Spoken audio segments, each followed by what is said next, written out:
El agua que encripta información. Hahnemann, la física cuántica y la memoria del agua. En el episodio anterior hablamos de cómo la idea de hacer del veneno medicina aparece en culturas tan distintas como los Shipibo-Konibo de la Amazonía, la alquimia occidental y la homeopatía clásica.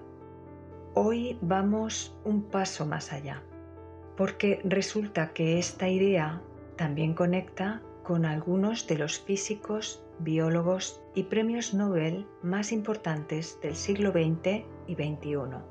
Y el punto de encuentro entre todos ellos es algo que parece muy simple: el agua. Hahnemann y el órganon. Samuel Hahnemann nació en Alemania en 1755. Era médico, químico, farmacéutico y hablaba 9 idiomas. En 1792, con 37 años, empezó a experimentar con sustancias, primero en sí mismo, luego en familiares y voluntarios. El problema que quería resolver era el mismo que hoy sigue sin resolverse del todo. Los medicamentos de su época eran tóxicos a las dosis que se usaban, así que Hahnemann los diluyó y los agitó en un proceso que llamó dinamización. Lo que encontró le cambió la vida. Las sustancias extremadamente diluidas y dinamizadas revelaban propiedades que no tenían en su forma original y producían efectos terapéuticos que la química convencional no podía explicar. Lo sistematizó todo en su obra cumbre, El órganon del arte de curar. 6 ediciones, una vida entera de investigación. La comunidad médica lo arrestó en Leipzig en 1820 por preparar sus propios medicamentos. Lo obligaron a abandonar la ciudad. Murió en París en 1843, a los 88 años. Y sus ideas siguen siendo objeto de debate 180 años después. La memoria del agua, de Benveniste a Montagnier. La pregunta que siempre se ha hecho sobre la homeopatía es la misma. Si las diluciones son tan extremas que matemáticamente no puede quedar ni una sola molécula de la sustancia original, ¿cómo puede actuar?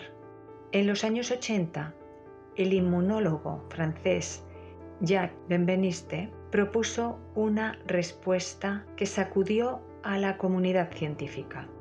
El agua tiene memoria. Su hipótesis era que el agua podía retener la información de las sustancias con las que había estado en contacto, incluso después de diluciones extremas. Lo llamó memoria del agua. La comunidad científica lo rechazó. Fue uno de los debates más encendidos de la ciencia del siglo XX. Pero la historia no terminó ahí. Luc Montagnier, Premio Nobel de Medicina en 2008, uno de los descubridores del VIH, recuperó las teorías de Benveniste décadas después y fue más lejos. Luc Montagnier propuso que el ADN emite señales electromagnéticas de baja frecuencia que el agua circundante es capaz de captar y reproducir, formando nanoestructuras organizadas, como una huella o un patrón, que persisten incluso cuando ya no hay moléculas del ADN original presentes. El agua aprende la estructura del ADN a través de señales electromagnéticas y la replica.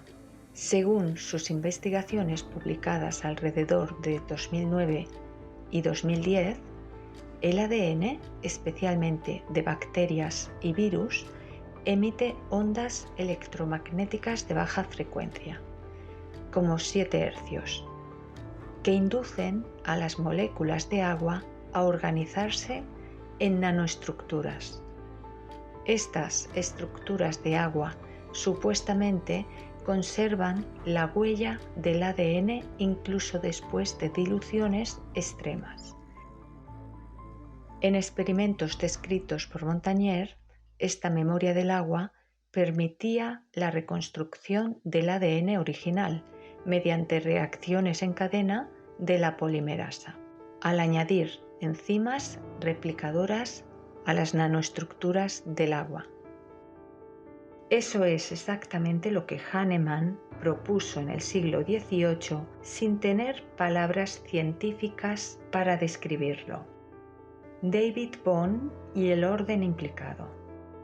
Pero quizás el científico que más ilumina todo esto es alguien que no trabaja con agua ni con medicina.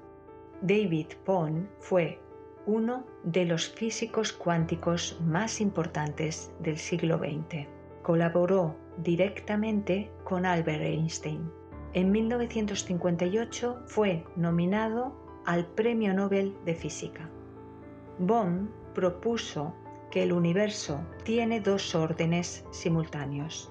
El orden explicado, que es todo lo que percibimos con los sentidos, todo lo material y mensurable, y el orden implicado o implícito, un sustrato invisible subyacente a todo lo perceptible, que da coherencia a lo que existe, cuya característica principal es que el todo está en el uno y el uno está en el todo. En sus propias palabras, para que surja algo nuevo, ya se ha hecho más complejo. Lo más complejo y reciente lleva la información de todo lo que le antecede. Aplicado a la homeopatía, el medicamento homeopático, aunque ya no contenga moléculas de la sustancia original, llevaría su información, su orden implícito, en la estructura del agua, como un holograma que contiene las propiedades del todo en cada una de sus partes. Bohm llamó a esto el paradigma holográfico. Tesla, Prigogine y Sheldrake no son los únicos. Nikola Tesla, cuya frase ya es casi un mantra, lo expresó de forma directa. Si quieres descubrir los misterios del universo, piensa en términos de energía, frecuencia y vibración. Ilya Prigogine, Premio Nobel de Química, trabajó con sistemas dinámicos adaptativos y demostró que todo sistema tiende naturalmente al desequilibrio, a la entropía, para luego reorganizarse en un orden nuevo. Lo que en homeopatía se entiende como el proceso de curación, no suprimir el síntoma, sino permitir que el sistema encuentre su nuevo equilibrio. Y Rupert Sheldrake introdujo el concepto de resonancia mórfica y campos mórficos, campos de forma que organizan también los cristales, las moléculas y los fenómenos sociales. La probabilidad de que dos eventos físicamente inconexos se influencien mutuamente, que resuenen, es, según Sheldrake, real. En términos simples, que algo que ocurrió en un lugar puede dejar una huella que influye en otro lugar sin contacto directo entre ellos. Esto es exactamente lo que la homeopatía lleva describiendo desde Hahnemann y lo que el conocimiento chamánico lleva practicando desde mucho antes.